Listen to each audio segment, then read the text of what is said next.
Well, the Sox made a move. I don't know to what degree it's going to help, though.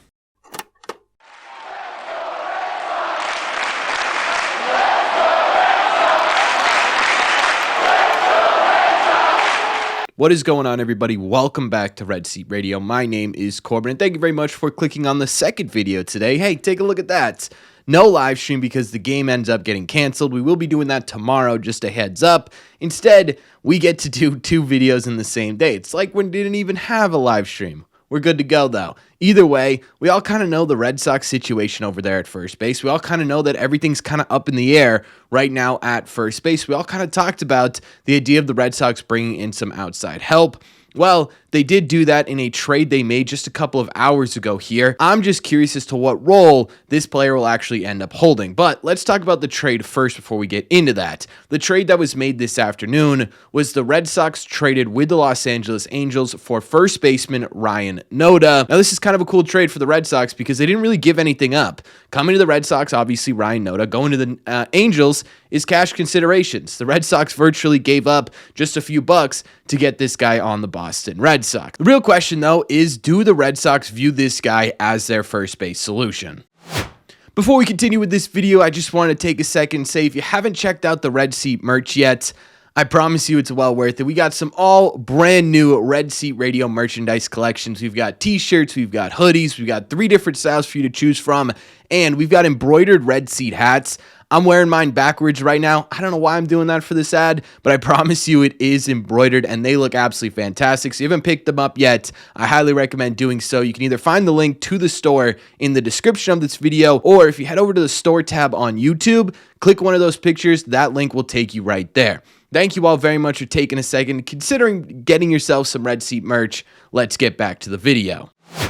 When it comes to the question of whether or not Ryan Noda or the Red Sox feel as though Ryan Noda is a solution to the first base problem, my honest answer is I don't think so. While Ryan Noda did have a really great rookie season in 2023, where he had 16 home runs, the average wasn't great at 220, but he took a bunch of walks and got on base at a 364 clip and slugged over 4 at .406 for an OPS plus of 118, which is about 18% better than your average major league producer. That's a pretty solid bat. He was an overall 2-ish WAR player in the 2023 season, and he felt like that kind of player that was going to develop into a sort of 3 true outcome guy.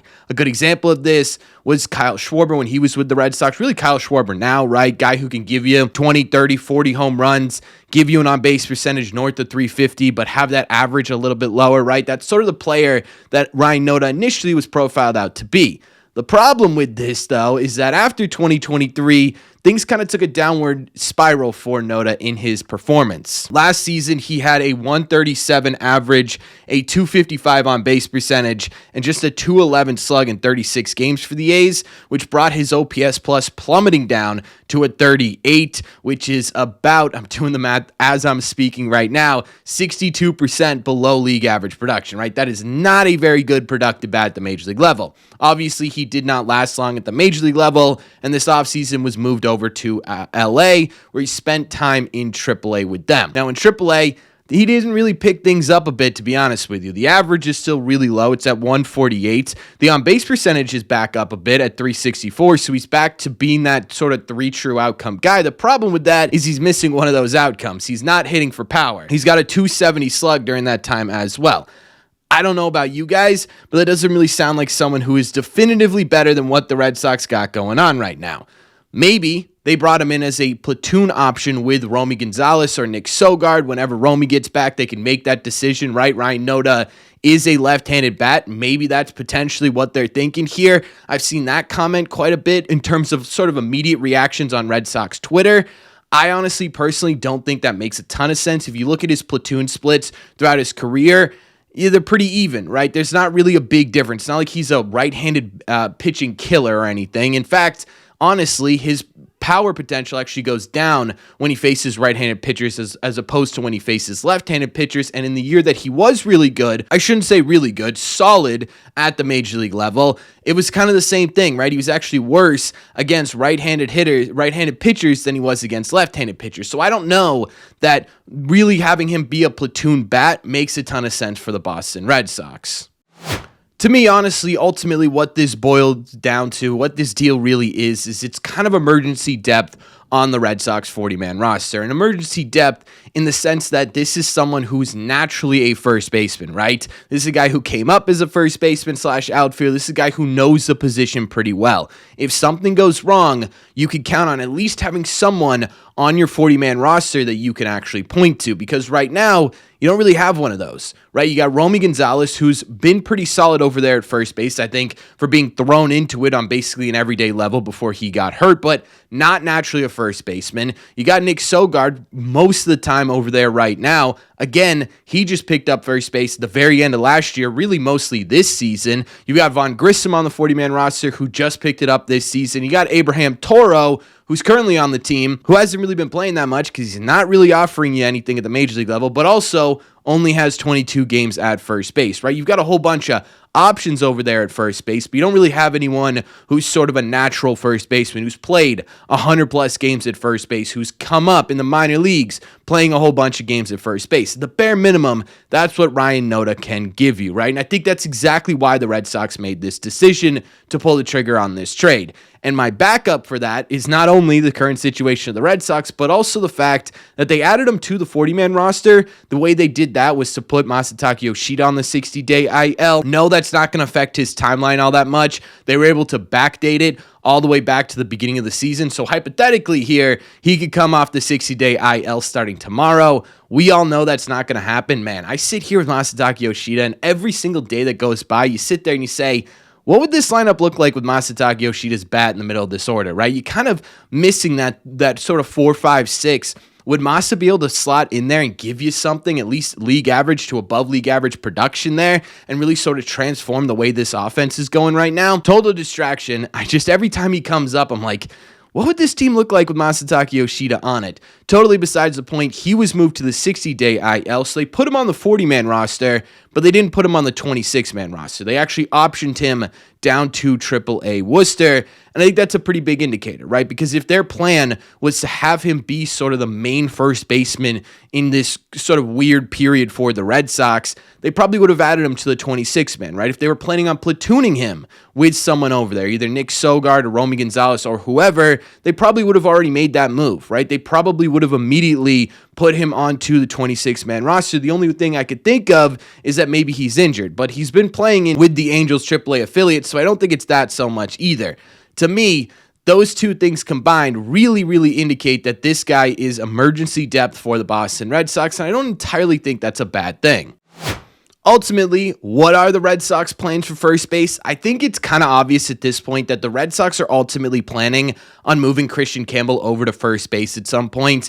Probably not in terms of a long-term, hey, this is our first baseman for the next 5 years, but come June, come July, I think we're going to start to see Christian Campbell get into games here and really start to play a whole lot at first base, because what that would allow them to do is fill this hole in the lineup that we're talking about, this sort of 4, 5, 6 area that you're not getting a ton of production from outside of Narvaez and sometimes Willie Abreu. Although I don't want to crush Willie Abreu too much. He's been pretty good overall throughout the year. He just goes through these cold stretches. You could fill that hole with Marcelo Meyer, right? One of the top producers in minor league baseball right now, one of the top prospects in minor league baseball, in baseball in general, and not even minor league baseball, right? You can get him into this lineup. You get that defense onto the field somewhere. My pick would be him at shortstop and Story at second base, or even Story on the bench and say Don at second base. Doesn't matter. Either way, you could get his bat into the lineup, and I think that's ultimately what the Red Sox are planning, right? That's sort of what the tea leaves are saying with this Red Sox team. Honestly, to the point where all the beat reporters, specifically Sean McAdam and Chris Cotillo on their latest podcast, just sort of flat out said it.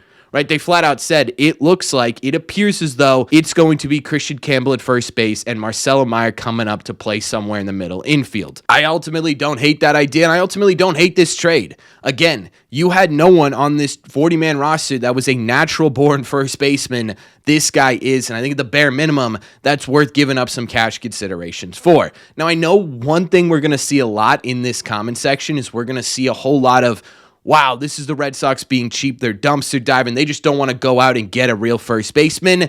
And honestly, you're kind of right, but it's not for the reasons you think. It's not because the Red Sox are just avoiding making a big move. It's because of two different things. One, right now, teams don't want to trade from their major league roster. They don't want to give up a starting first baseman. And even if they do want to give up a starting first baseman, between the Red Sox situation and the fact that it's the middle of May, teams are either asking for the absolute world or they're not even picking up the phone, right? The literal only stuff left is this kind of dumpster dive stuff. The hope you can pick up a diamond in a rough type conversation. So I don't know that it's fully the Red Sox sitting there being like, hey, let's just continue to band-aid this situation with guys who haven't been super successful in Major League Baseball and hope one of them works out. I think it's more so this is our only option right now until we can get to our true solution, which again is that Campbell the first, Marcelo Meyer coming up and taking over a spot solution, right? And I think that's ultimately what this is. It's another Band-Aid to help sort of bridge the gap to that being a reality. I don't know how much he's actually going to get into games. I don't know how much he's actually going to touch the Red Sox, even if at all, right? He may just genuinely be a full break glass in case of emergency situation type player. He may be up here tomorrow and they say at least it's a little bit better than Abraham Toro. I have no idea, but all I know is I don't think this is the ultimate solution for the Red Sox at first base. I ultimately think it's going to be Christian Campbell. But that's just my opinion on this trade. So let me know in the comment section down below. What do you guys think? Outside of you just screaming it's a dumpster dive, what do you think about the player? What do you think this means for the first base situation? And how does it affect the Red Sox in 2025? Let me know all your thoughts. As always, if you made it to the end of this video, do me a favor. Make sure you guys have hit that subscribe button if you haven't already. If you're new here, we talk Red Sox content almost every single day. Also, make sure you guys have hit the like button on this video as well. It just simply helps out a ton, and it's the best way to let me know you're enjoying the content. Don't forget, if you guys want to listen instead of watch these episodes, all you got to do is head over to your favorite podcasting app and look up Red Seat Radio. Thank you all very much for clicking on this one, and I will see you in the Red Seats.